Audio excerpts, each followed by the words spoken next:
Truth Talks. Please, I'm excited about the Truth Talks. They are addressing true fellowship and what it means, what true fellowship and corporate worship looks like according to the Bible. So what is getting ready to happen in Israel? What's getting ready to take place? I didn't say the kingdoms are separated. So when I say Israel, if you haven't done your homework and you still think I'm talking about Judah, you might scratch your head. Or if I say Jerusalem, I need you to know what kingdoms we in. So what is getting ready to happen in Israel? Idols. Jeroboam is about to make some mistakes, some huge ones, bad choices. Now listen, Jeroboam's bad choices kind of goes back to Rehoboam's bad choices. Everything that Jeroboam is doing goes against what has already been prophesied. If you get what I'm saying? So when Rehoboam, when he acted unwisely against the people, the first thing he should have did was consult God. Because if we go back to see what his father did, because that's the only example, right? We hear Jesus say, I can only do what I see my father do in heaven, right? That's what Jesus tells us. So when we look at Rehoboam, we see his father. His father was a wise man. Anytime prior up to Solomon bringing all of the idols in, Rehoboam would have seen his father be wise, right? He would have seen his father consult God. He would have seen him go to the temple and make prayers. But Rehoboam, when the men asked, or when the labor was supposed to be considered what to do next, he went and said, well, I'm not going to listen to the old ones, but I'm going to take the advice of men. But we not one time hear him say, I'm going to consult God. So we seen how the heart of Rehoboam was. It wasn't so much the decision between the young men and the older men. It was the heart of the man. Now stay with me here, because now we're getting ready to get into Jeroboam's heart.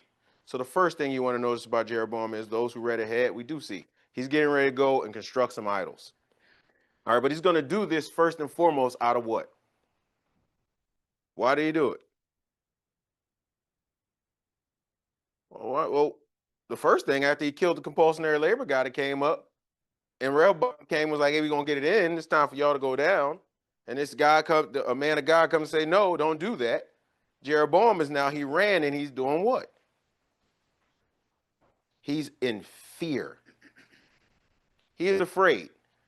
He is afraid because he has did what? The one thing that the scriptures constantly remind Israel to do.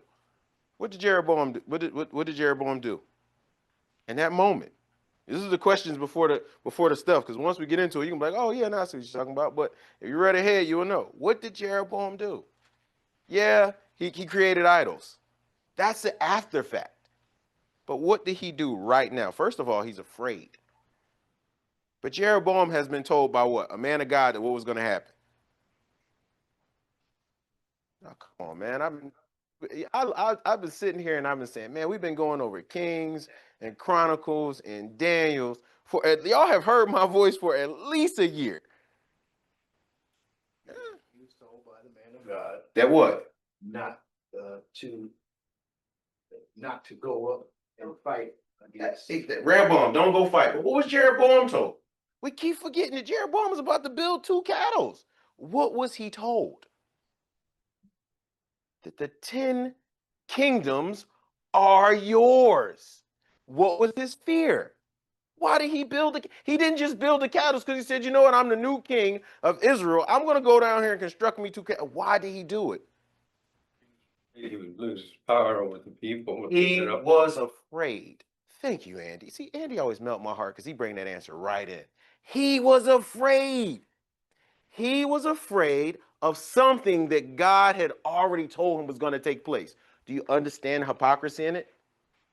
You understand how lost Jeroboam really is? Where now the people, it doesn't matter where he is. His first thought is, if they go away from me, I will lose power.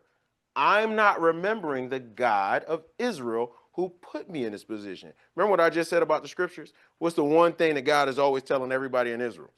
Remember what I did for you when?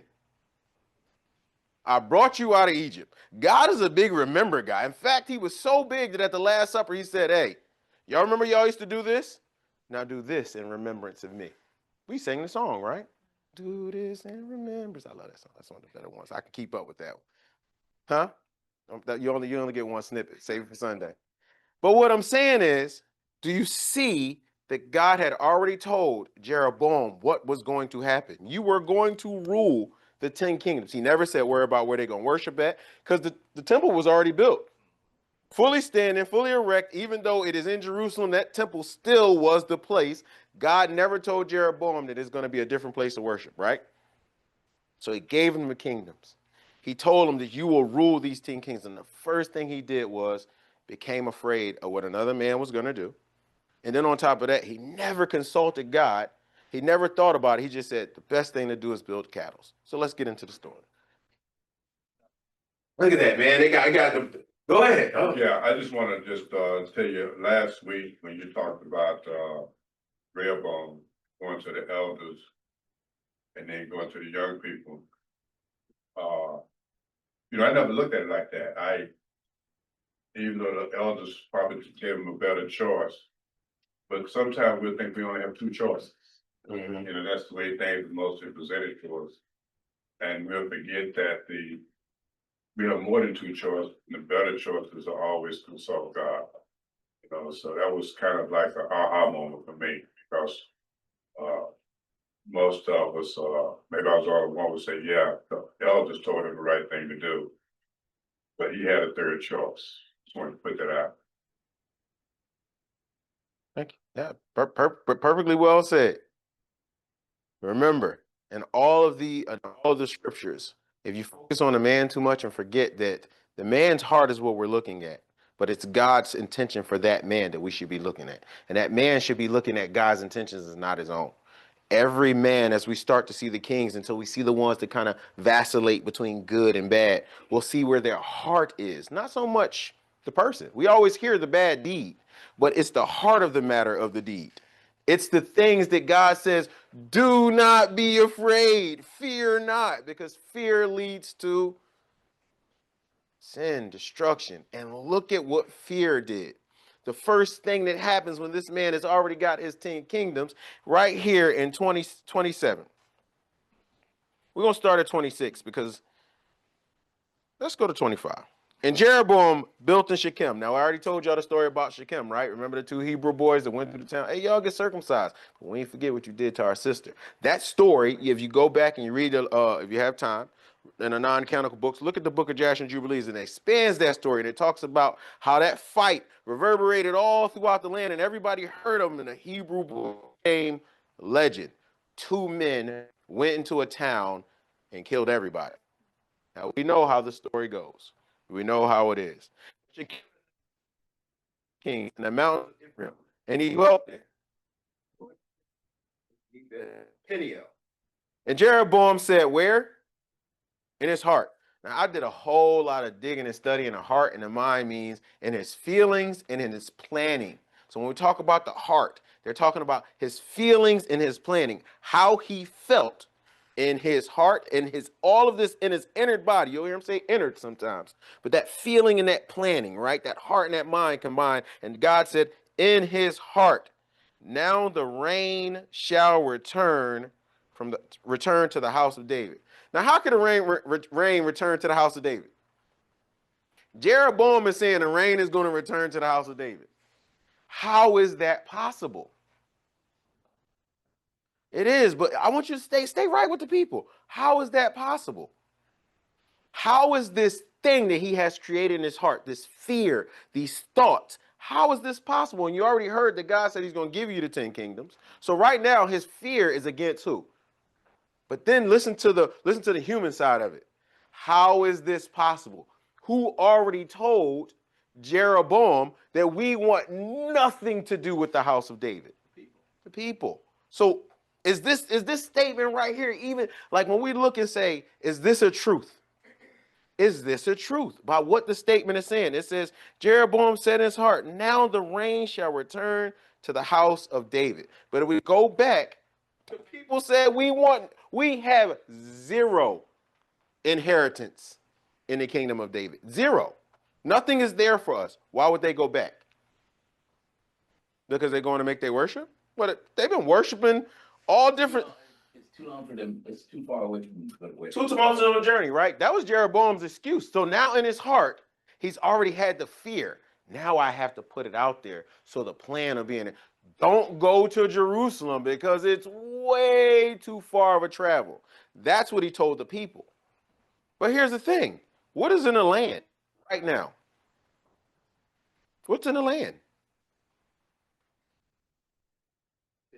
Solomon brought 700 different wives. And in each one of the wives, he built all them temples. And some of them might have worshiped the same wives. Jeroboam and Rehoboam, for right now, I have not heard, and you'll hear it. That's why I say I have not heard any of them tear down anything that was already up. These different temples. And his concern is that the people will go back to Jerusalem, worship, and not because they're going to worship, but because they're going to leave me. I want you to hear what the sentence is saying, even though it's only one sentence, because that one sentence led to the actions of an entire nation. In his heart, he felt that everybody would go against everything that God had already ordained, the people didn't even want none of, and also he believed that it was too long of a trip for the people. That was just the last thing. You know, I say somebody tell you 3 lies. The first one is hard. The second one is hard. And the last one, you're just like, bro, I knew you was lying with the first 2. But that one, you see what I'm saying? In this one sentence, the people weren't going back. God already gave you the 10 kingdoms. But fear led Jeroboam to sin. And this was his sin. And he said, if these people, now, hold on, I got to backtrack a little bit. Let's go back to when the kingdoms divided. Do y'all remember when the kingdoms divided? And they was like, yeah, 10 tribes, we're going over here and we don't want nothing to David. And it said, but the people that lived in Israel, that was from Israel, that stayed in Judah, was ruled by who? Huh? Son of David. So that little small group of people was there. Do you think that could have been the fear that made him say, man, it's a small group over there and they worship? What about the rest of them? But we know this fear was in his heart, was for more of his own gain. I just want to let you know that it's a small patch of people in Israel, when I say in Israel, that are in Judah.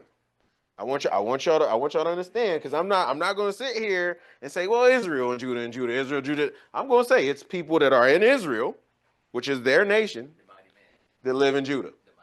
There it is. They live in Judah. All right. I want y'all to get that, because what I want to do is give it to you how the scriptures give it to you. That way, when you see it in the scriptures, you understand it. You see the flow of it. So it's people right now, Israel, living in Judah. Jeroboam said, those people are already kind of setting an example. They're Israelites that go and worship Yahweh at the temple in Jerusalem. My heart has me thinking about a lot of stuff. Man, if they go up there and all the people take that back, I'm going to lose my reign. So I got to figure out a way to tell the people, you know, and these people go up to do the slaughters, because he's talking to his people now, in the house of Yahweh at Jerusalem. Then the heart of these people shall turn back to their master. Wait a minute. Why is he putting it on Rehoboam? You see what I'm saying? Their master, Rehoboam, the king of Judah. And they shall kill me and go back to Rehoboam, the king of Judah. Wait a minute. So is Judah Israel master? Or is God's Israel master? Now, he's talking about kinglyship here. But you got to listen to his words. He's saying they're going to go back to their master, because they're going to a temple. Well, if they're going to the temple and God put you in charge, this shouldn't be a problem, right? If God, then the king, then the people, they're going to slaughter to Yahweh at the temple, it shouldn't have been a problem. Again, do you see how this conversation that he is having in his heart is pushing him further from logical thinking? I was just thinking, man. You're thinking, man. You said it. You said it. It's emotions and stuff. He is doing exactly what God said. You do this, you will stay on a path. You do this, you will see destruction, because you are far away from me. Rehoboam came in the door day one, and instead of walking towards God, every step he did was away from God. But even though that was a political division, it shouldn't have never been a worship division. That's what it led to from a political standpoint. I was gonna ask the question in that sense, was He was really fighting against God. Well, who took stuff from him? Who gave it to him? If you look at every king that we have dealt with, the ones who listened to God, obedience is better than sacrifice. David, I know your heart is this, but you have a heart after my own heart. I know you did that with Uriah, but I see the heart, I see the man. Solomon, you asked for this for the people. If you notice, who is dealing with all these kings? God. Until we start to get a little bit further and we see that God starts to deal a different way. If you notice in the scriptures, the man of God is coming, but he's coming to bring messages how to clean the kingdom up and fix everything. But eventually we're just going to see prophets are going to change from, hey, don't do this. The kingdom is yours. Keep it in order to, we have went past the point of salvation. Prepare for destruction. Those that were out, come in. Those that were doing, get it together because destruction is coming for Israel as a nation. But we go ahead. But we see this conversation started here with Jeroboam, king of the Jeroboam is the king of the what? Israelites. Which is The north. North. All right. Now the reason I want you to keep north because we can start seeing how this northern wall. You got 10 tribes at the north. So Israel will be, Judah will be down at the bottom, Judah and Jerusalem. Jerusalem is the capital. You have Judea as the city, Jerusalem is the capital. And then you're going to have up here, I'm just saying the big metropolis city because Benjamin had a city. Then you got the 10 tribes up here, which now needs a capital. See, I'm putting the state in order of how it's divided.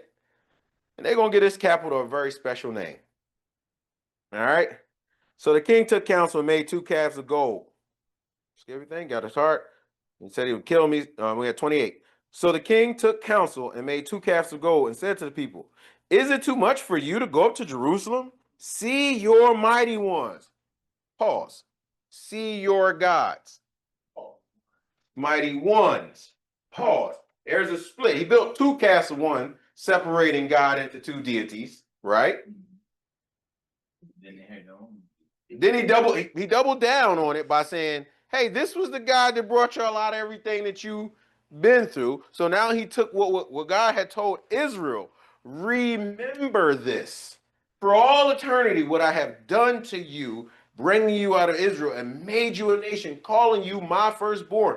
Don't forget that. That's like me going up to my mom and saying, Mom, I forgot that I was your firstborn child, firstborn son. You know what I mean? It's like forgetting something as significant as that. So when we see Rehoboam now telling the people, sacrifice here because this is the gods that brought y'all out of that place. Somehow he mentioned Egypt, and he made 2 calves. As soon as they left Egypt, Aaron had them make 1 calf. Mm-hmm. But he mentions Egypt. Right, and this is the thing. Aaron was a priest. Rehoboam is a king. So Rehoboam now has crossed another line. You understand? I mean Jeroboam. I'm sorry, Jeroboam. He crossed another line. He has crossed the line to priesthood. Now, y'all will say, hey man, you going too far. You can't put that claim there. Well, I'm not putting the claim there. I read not ahead, I read retro. And but for me to say this, I'm only saying it in the same line as what did Saul do? What did he get in trouble for? Rehoboam's not only going to double down and say, hey, I'm doing priestly duties. I'm in the business of making priests. If you see this snowball rolling, get out of the way. Because this is what Jerusalem is probably saying over there like, man, they're getting bad over there, but we're still good. We didn't go kill anybody. We're listening to God. We're doing everything we're supposed to. Good on us up here in Jerusalem. Good going, Judea. Look at those guys over there falling further and further into idolatry. You don't want nothing to do with David. Shame, shame on you. Look how holy we are. Can anybody disagree with that right now between Jerusalem? Because Jerusalem, even though they got going on what they got on right now, nobody's saying anything bad about Jerusalem. But we see the bad that's happening in Israel. All right, so the king sets it up. Whew. And he didn't just set it up. He said, see, the mighty ones and earth which brought you up from the land of Egypt. Wow. All right, these two calves you just built yesterday, they brought us up, not the pillar of fire, not the dividing of the Red Sea, not the 40 years in the desert. It was these two calves, and what, they took a break and they came down here and you just made them. Now, I'm being very happenstance with my words because I like to take the words how some of the prophets used to use them, and I just kind of modernize them. Like, hey, so all this time you had those two calves where in your back pocket because I've seen a lot of other things. The stories has been told to us. Nobody's ever told a calf. Like, this is me. I'm that guy. I used to be in the meetings at work and they would say something and I would just ask a bunch of questions like that. Like, so this just magically happened? Y'all want us to start doing this at this time? You sure? I was that guy. So when I seen them two calves going up and I was in Israel, I'd have probably been that guy like, hey, I got a question. Two calves don't sound like the God we worship. You know, the one that really brought us out. Oh, y'all going to get stones, huh? Yeah, my last day on earth. But that's probably how it would have went. We're being very casual with the story, but anyone who would have rejected this in the time would have been killed for a what? A righteous cause, right? They would have died in that state, right? Not wanting to worship. Now, well, how can you use that? How can you say it? Because go forward. Go forward to the Maccabees. They all died through vicious means, through wars, through fighting for the cause of Israel. So we know that if the Israelites that would have stood up, they would have been stoned. We even see that the kingdom is divided. So we got a lot of things going on here. I'm just unpacking them all for you. So when we walk into this kingdom, because we are in this kingdom together, we'll start seeing it all unfold. We'll start to see a whole nother metropolitan setup with a whole nother capital, and that capital's name is, y'all know what the capital became of Israel? Samaria. And y'all know what they would call them Israelites that would lived in Samaria? Samaritans. Wow, I remember Christ telling a story, someone like, and it had something to do with a Samaritan. And I wonder why these people didn't like each other. Well, maybe we'll find out. Maybe. Folks talking about this guy made these calves, and it makes you wonder: did he himself really believe that these two calves brought them out of Egypt? And if he didn't, how did he get into people's head actually to believe that? Because he had them made, so he know that they was made, they went back in Egypt. But the subtlety of getting in somebody's head to what they would embrace or worship, but the one who initiated this, you see what I'm saying? The making of the calves. Did he really believe that these two thought about Egypt? Yes. You see what I'm saying? Yes, the scripture is going to verify that these people, at this moment, they believed it. So, Brother Walker, I think just to add to what. Are you saying that did Jeroboam believe it? He said, how did he get him to believe it? I think he's speaking to his motivation. Motivation, how he motivated people?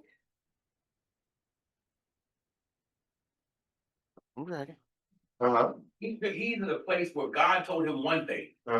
And he's deciding, based on his mind, his will, and his emotions to listen more to the people. Now, let me address what you said, Alpha. Can I get a second to jump in there? Did he actually? Can I get a second? Yeah. All right. So we're talking about how you're asking, how did he influence the people, right? How was he? Because I'm trying to get the question clear. How was he influenced? That's what I'm saying. Really believe that himself? That Jeroboam believed that these two calves, when he constructed them, was the God that brought him out of Israel. And second, how did he transfer that, whether he believed it or not? But Walker, how did he transfer that into the mind of the people? And how did he manipulate the people to get that understanding? Well, first, we already addressed it. Fear is what made Jeroboam do this. Do I think he thought it was God? No. But what he did think was, I'm afraid that I'm going to die and this is what I'm going to construct. Do I think he believed it at any point? Again, I don't think so, because he said his reason, the only reason I'm constructing these is because I don't want people to go there. He never said I'm constructing these because this is the God that brought me and my family out of Egypt. Yes. Oh, can I hit the second one? So the people, right? Because you said, how do you get people to do this? Because the very next line it says, and it became sin for the people. So the people, how do you get people to fold and roll on something so easily? Well, if you go to Matthew 25 and you look at the lazy, talentless person, all you got to do is offer me an out, and guess what? I'm going to take the easy route because I never really wanted to walk all the way up to Jerusalem anyway. Thanks for the golden calves because my faith was never there. So it's super easy for me to take this super easy route and to go over here and worship these two calves. Because not only did you set up one place that I got to transport to, you gave me two, Bethlehem, right? And Dan. Whew, I don't even have to walk far. Thank you, laziness. There you have your sins. Fear, Jeroboam, laziness, the people. Because when Solomon brought those wives in with those customs and stuff, the people became familiar with that also. Mm-hmm. You know, but before Solomon brought all those things in there, guess what's there first? The temple of Yahweh. It was a temple that they went worship. I don't give the people any breaks in these stories because as I read and I collected all this information for Kings, guess what I found out? God said, yep, I punished Israel and Judah because of the wickedness of the kings. But guess what? I also punished them because of the people's wickedness as well. Because they had an option. A temple was right there to Yahweh. It's a little further. I know I got to walk to Jerusalem. And it's a tumultuous trial. You know, Jesus and his family, when they would go, it took them 3 days. They actually left the kid back, had to go get him again. So that's 6 days in total. But Jerusalem might have been far walking the city. And these people said they didn't want to do it. He gave them an easy out. You know, we think about how easy it is, but shoot, we give people easy outs on Sundays. We give people easy outs on Bible study night. We give people easy outs on being charitable. We get easy outs any chance you get. And how many of us has taken them? I've took a couple easy outs in my life. Can't stand a lot. Well, go ahead.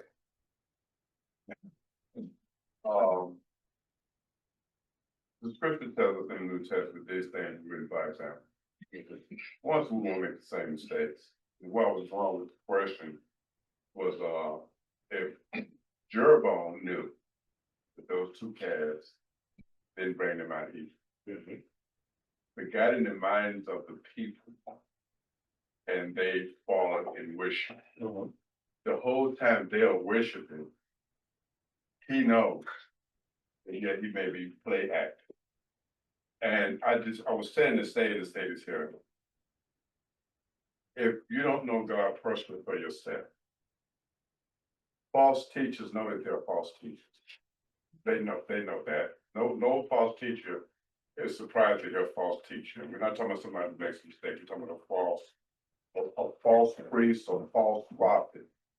And these people are so self-indulged where they know they can't be God, but they don't mind being worshiped or having you worship what they want to be worshiped. And this what happens in these cases when people are in dire stress, they feel like go back to two choices. Either go to Redbone or we stay here. And so in their case, if we stay here, this is the God we'll worship. And did they actually believe that these two calves is the one that brought them out of Egypt? You get what I'm saying? So it just goes to show how if one don't know God personally for themselves, you know, that this can easily happen in today's world. And we'll learn about that as we continue to study the Bible. That false teachers get into the mind of the people and they'll wind up worshiping what they know not. That's what I was saying earlier. The lack of knowledge, you know, anybody can tell you anything. Now, here's the thing. I don't know if Jeroboam believed it himself, but it does say that he sacrificed to it. Whether he believed it or not, he had an outward performance of it. So what I'm trying to, and I get what you're saying, but all of that still, the outward performance, the sacrifices to it, all of that still is the reason why Israel is falling. We can focus on the people, we can focus on the king, we can focus on the idols, we can focus on everything. But remember, if we focus too much like the people on how many temples Solomon has threw up, how many wives he had, how the war is going on, we will forget the temple is perfectly fine, still erect, and it's priests working in the temple. Levite priests still there. So anyone who did not go to that temple to worship. That was a conscious choice. Whether it's Jeroboam saying, I'm going to make this sacrifice here for the people, is a conscious choice because he already had previous instructions. The thing about previous instructions, they don't go away just because people start doing what they want to do. When they said that was a political division, but that was supposed to be a spiritual division. Oh yeah, God. Remember, God did not ordain any of these, any building of calves. He did, I mean, even a division was ordained with a clause. If this happens, it's all yours, and that happened. You see what I'm saying? That happened. He treated it. Boom. So now it's yours. But while it's yours, you still have all of what I told you before. All you got to do is walk in my laws and my command. First thing you do is you create an idol. Wow, you just blowing them all out of the water. You just skipped over everyone and went for the one that was straight for God. Let me just build. Oh, now you want to give credit to what was done to idols. Now I had in some of my studies, the next time I come in, had a long, well, from some of the older texts, talks about idols, and it really breaks it down. It gets into how an idol can't move itself. It talks about also these golden calves that was set up in structure in these two places. They were pretty much, everybody should have seen them for what they were: empty and useless. Empty and useless, a non-living God, kind of something that Paul dealt with later on, right? All right, so I point out all this to just keep it in perspective. These people are we're already in a fallen state, but now we're starting to see that whole nation kind of crumble away from each other. We actually have a nation that's split. All right. So he made it in Bethel and Dan. And this matter became a sin for who? The people. For the people went before one as far as Dan and made the house of a high place and made the priests from all sorts of people who were not sons of Levi. So you got false idols, you building up false temples, and you just went out and you grabbed the priests, just anybody. Let me just go get Joe Blow off the street, bring him in here, he'll do what he needs to. Now, I want you to understand when he said you just grabbed anybody. Later on, when we start to cross the prophets and we hear some of the talk of the prophets ain't going to pull no punches. They're going to tell them things like, your priests are drunk. They stand out on the door all day long, spewing a little bit of the gospel here and a little bit here, and they're not really doing anything. Therefore, destruction is going to come. Y'all will see it. So these priests that are being selected and are not Levi, they're just from anywhere, there's no screening process. I want to put that in place. Now, they're in the temple. They're going into this false idols temple. All right, well, let's see. You can't do any more worse than that. You don't create priests, you don't create temples, you don't create okay, Jeroboam performed a festival on the 15th day of the 8th moon, like the festival that was in Judah. And he offended, and he offered on the slaughter place, or the altar. So he did in Bethel, sacrificing the calves that he made, sacrifice to the calves he made. In Bethel, he appointed a priest in high places which he made, and he made offerings and sacrifices which he made at Bethel on the 15th of the 8th new moon, and the new moon which he had devised in his own heart. So his heart's been troubling since 26. That heart, man, you didn't get to see a heart doctor. And he made offerings, slaughterings, he had devised in his own heart, and he performed the festivals for the children of Israel, and he offered the slaughtering place and burned incense. Now, that last part right there, it's a mix. I want you to understand it's talking about Jeroboam's fall.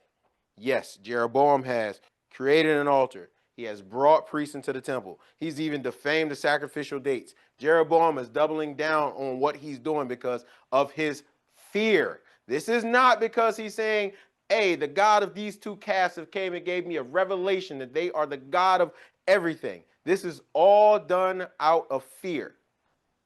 He is afraid. He is afraid that if I go back there, if the people go back there, eventually they will kill me. So therefore, he has created a system that the people are in. However, the people don't get a pass because they understood what God has said from the beginning. Therefore, this is a sin. And where? Where's the sin at? Send the people in the king, but what land is it in right now? Northern Kingdom. I want you to keep it there. Because as of right now, Rehoboam is sitting good. All he got to do is not do anything. That's what some people would think, right? All they got to do, but it's already been told it's going to be taken away from him. So we got some more kings, because we already got 2 bad kings. Keep them divided. So right now, the king of the north and the king of the south. Where we stand, good or bad? Both bad. Why are both bad?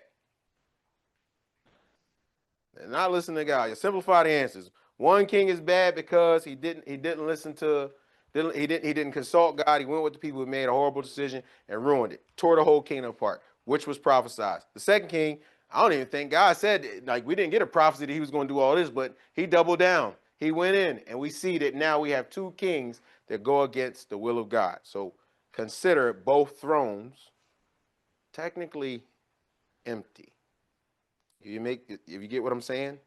When I say technically empty, because these 2 kings are going to be bumping heads for a while. All right. He did what for power? Well, he said it right here. And the reason why I say fear. All right. Power is different. Power is what Rehoboam was trying to do. Power was get my army together, come down there, get all the mighty men of Benjamin, and I'm going to kill you. That's power.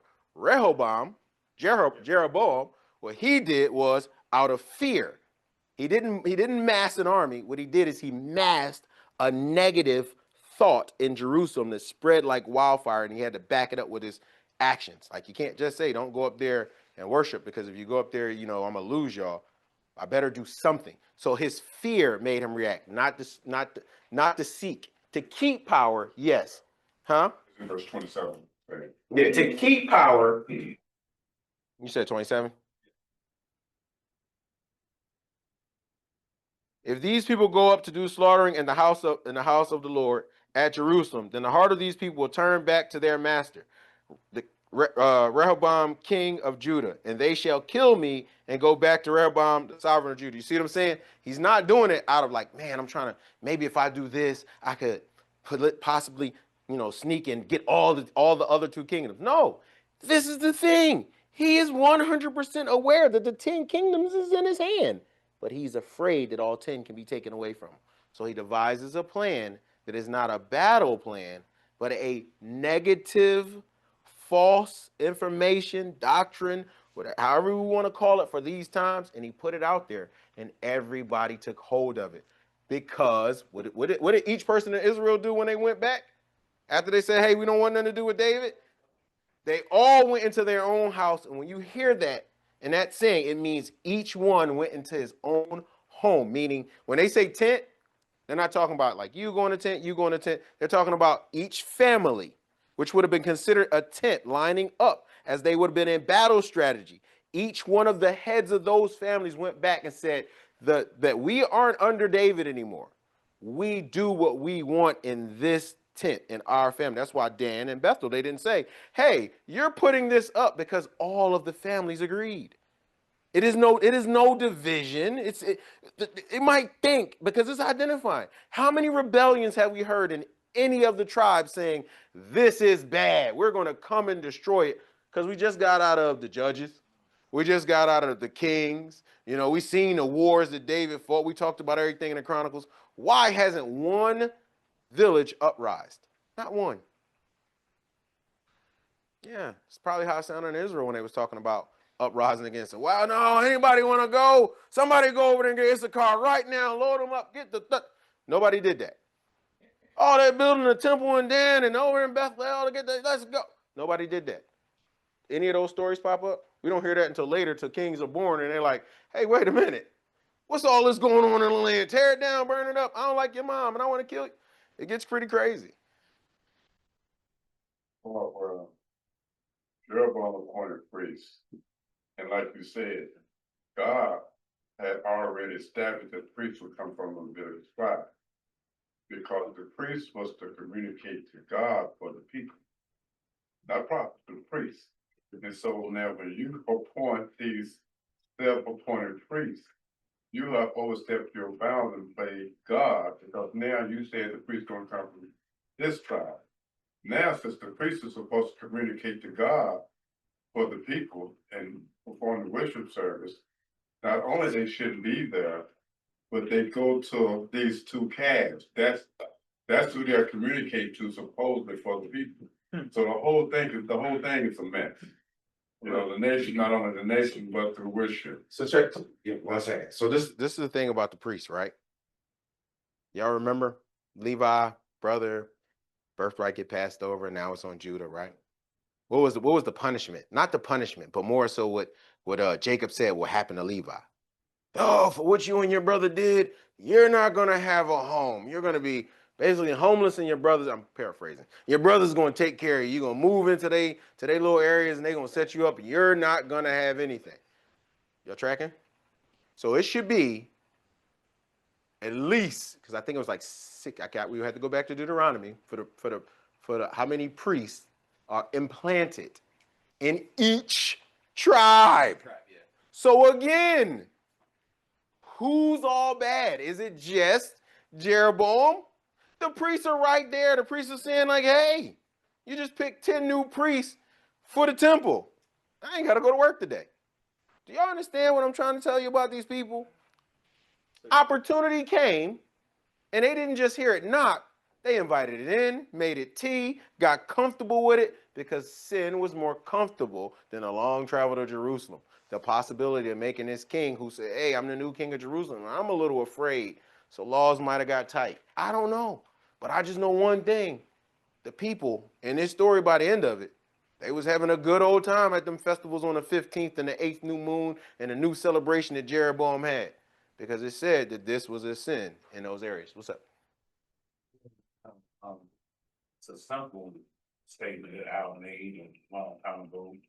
He said, you want to know where somebody is, where they stand, just show them the word of God.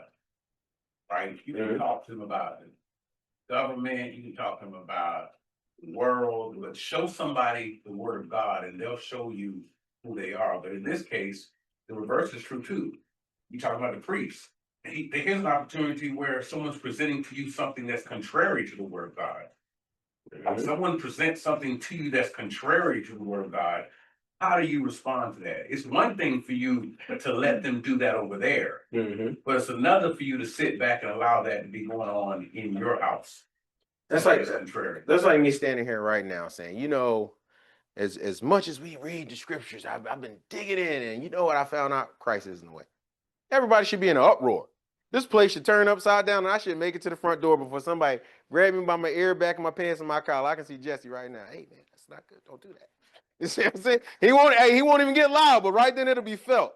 What I'm trying to say is, if I was to say anything right now to take away what was taught in doctrine, which one of you wouldn't stop me?